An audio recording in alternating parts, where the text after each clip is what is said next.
What's going on, Patreon? What's going on, YouTube? This is a Patreon promotional video, which means that this video is going to be posted on my Patreon first and then to be scheduled for viewing later on YouTube. Okay, this is going to be on CROX Earnings coming up here. We'll go to earnings on Seeking Alpha. They're scheduled to report on the 29th pre-market. All right, so I'll probably schedule this either Sunday or Monday. We'll look at the calendar. So the 28th would be Monday. So we'll think about it. We'll see where that lands. Okay, so in the video, we're going to do a little recap on their last earnings. So that way it's fresh in everybody's mind. So that way when we get the follow-up video of the results for the upcoming earnings, we can compare and contrast easier and so forth. Okay. So let's go over it real quick on their last earnings. International to North American revenue. Okay. We're currently at 43%, and this is for the CROX brand, 43% and 57% North America. International growth is the feeling of growth for CROX revenue, period. All right.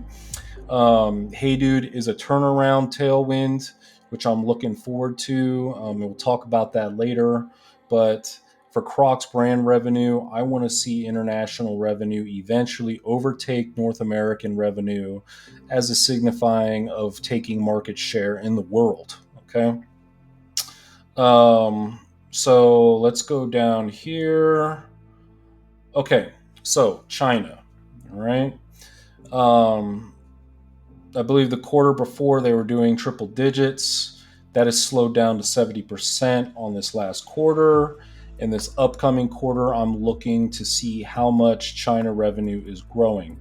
There is some contraction stuff happening in the China economy. They're going through some real estate crisis. But I believe that the turnaround is coming over there in Asia to where we can experience a tailwind in CROX revenue due to the Chinese Federal Reserve lowering interest rate, doing more quantitative easing, printing more money, if you will, and so forth.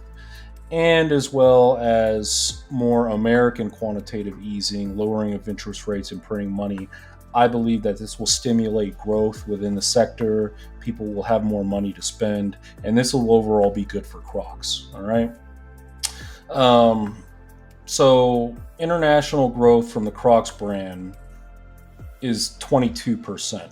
All right. So that's exceptional growth. We're seeing good growth in Australia and South Korea and so forth.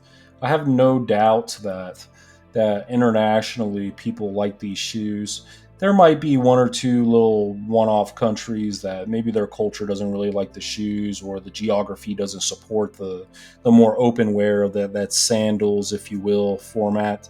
But for the most part, I think we're in good shape with the consumer internationally going forward. All right. Let's go down here. Hey Dude distribution strategy. All right. So Hey Dude was experiencing a lot of distribution issues with wholesalers. A lot of the wholesalers were not wanting to restock Hey Dude due to lack of historicals, and Hey Dude took a hit because of it.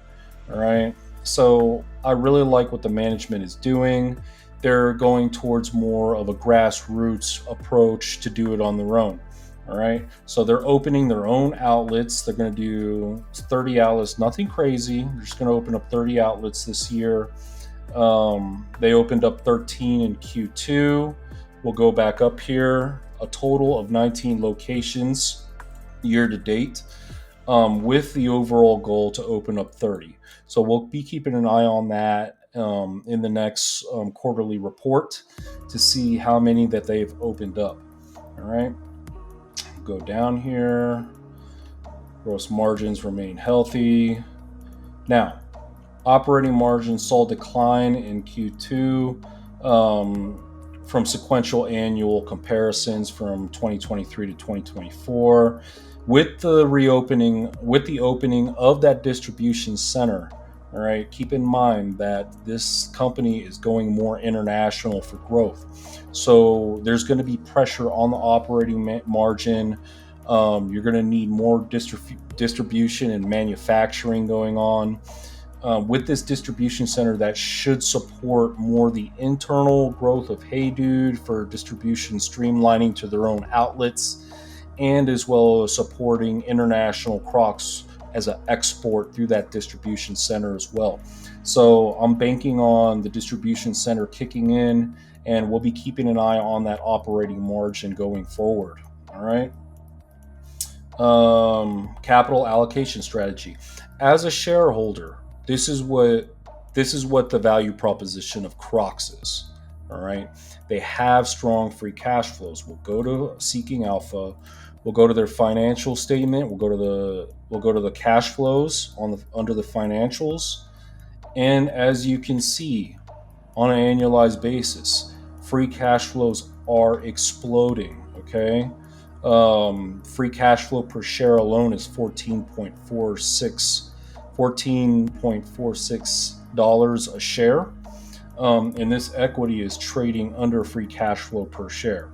So great value proposition for free cash flow earnings energy going back into the equity to support buybacks, debt pay down, etc. If we look at the actual balance sheet, it says 1.87 right here, 1.87 billion. 1.5 billion of that is really actual debt, and the other of that debt column right there, a lot of it is lease liabilities and so forth. I remember when I was when I was building a position in CROX, they had about 2.5 billion in debt. So debt reduction has really been kicking in with their strong free cash flows, and that's a great proposition for the actual shareholder. And I'll show you my position later and what effect that this is having. All right.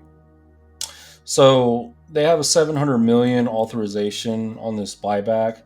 I'm expecting them with their free cash flows in Q3. They're probably going to be more towards on the debt. I think for the next couple of years, majority of their free cash flows are going to go towards debt reduction, and you're going to have some buybacks here and there. All right. Maybe after a couple of years, 2027, 2028, we're going to see more heavier buybacks as debt leverage goes down on the actual company itself. All right. So let's look at their Q3 guidance from what they were guiding on Q2, and what is expected for their upcoming earnings. If you're viewing this on YouTube, probably tomorrow or a couple days from now. Okay, so they're guiding total revenue to be flat, 1.5 decline to 0.5 point increase in revenue. I'm not too enthusiastic about that, but it is what it is. There is contraction in the economy. We're at the peak of high interest rates. The Fed has cut 50 basis points, so there will be a lag to that. So we're going to see with the upcoming earnings with all these companies if there's more contraction from those Fed lags from when they were raising earlier about a year ago. All right, I'm hoping the damage is done, but you never can tell. All right. I'm looking at Hey Dude revenue decline. This thing is revenue decline on Hey Dude has been sequential. I mean, it's quarter over quarter, year over year declines. I'll admit, I'll be transparent. It's not looking so good for the Hey Dude brand, but from an actual from an international, or how do I word this correctly? From an enterprise view, Hey Dude's only about 21% of revenue. Okay, so the hit is not as bad. This CROX brand has been overcompensating for that Hey Dude loss.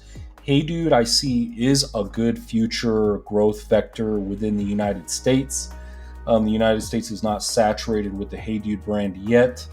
I think it lacks infrastructure. I don't think there's anything wrong with the quality of the product. I've seen them. These Hey Dude Corona Hey Dudes right here look pretty cool. I might have to pick up one for myself. But I mean, moving forward, I think Hey Dude will serve as a good tailwind, and attribute more growth in revenue growth for Crocs as a whole. All right. So once again, this capital allocation strategy is the proposition of Crocs. Those strong free cash flows, paying down the debt. As they pay down the debt, the equity will become cheaper and cheaper. It'll become more investable and more attractive to more investors. And this this buyback strategy that they have, the stock is undervalued. So if they buy shares here and there, it will not be in vain. It'll kick in later. Okay. It takes a while for buybacks to kick in. Let's go to the financial statement. All right. We'll go to the income statement under the financials. We'll go to basic weighted average shares outstanding, or we'll look at diluted weighted average shares. So from 2019, we see 71.8 all the way down to current 61.1. All right. Let's look at some price targeting and price targeting spreadsheet that I got. This has not been touched for a long time, so I took this out of the digital closet, knocked some dust off it just for this video. All right. I started building my position here in 2023. This is my base case. I got them doing 4% this year. On my bull case, I got them doing 5% this year. We're right here on the range. Okay, we'll go to earnings. Bear with me. We'll go to earnings estimates. Consensus estimates got them doing 4.35%. All right. We'll go down to their guide. Full year, they're guiding 3 to 5%. So I'm hoping they get that 5% or a little tiny bit over that 5%. This is the weak year for Crocs when it comes to revenue growth. All right. Expansion, Hey Dude hiccups, and so forth. This was going to be the weak year. All right. I was expecting that. And I've actually priced that in to my base case. 4% is less than 4.3%. So I'm under consensus estimates. And this history has a good track record of beating on earnings. Okay.